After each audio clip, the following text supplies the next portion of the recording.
फरमाते हैं मैं तुम्हारे बीच रहा हूँ, अगर मेरी वजह से तकलीफ पहुंची हो तो बदला ले सकते हो। एक सहाबी हजरत अकाशा बिन मोहसिन उठ के खड़े हो गए, अर्ज की या रसूल अल्लाह सल्लल्लाहु अलैहि वसल्लम, एक जंग के मौके पर आपने मुझे दुर्रा मारा था, मैंने बदला लेना है। तो हुजूर ने फरमाया दुर्रा मंगाया जाए।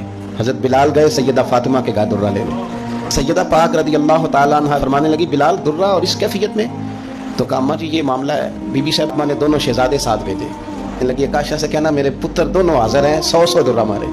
हुजूर की तबीयत सही नहीं है, तो महबूब करीम ने बिठा दिया, फरमाया आकाशा ये लो ना और बदला लो। जनाब आकाशा दुर्रा लेके आगे बढ़े तो हर सहाबी की आंखों में आंसू आए, हर सहाबी।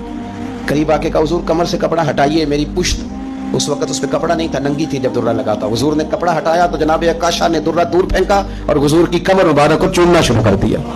देर तक चूमते रहे और फिर कहने लगे अल्लाह ने मुझे ये मौका देना था, किसने आपसे बदला लेना था, ये तो एक मौका बनाया था हुजूर के करीब जाने का। तो हुजूर ने फरमाया जिसने जन्नती की ज़ियारत करनी हो मेरे आकाशा की कर ले।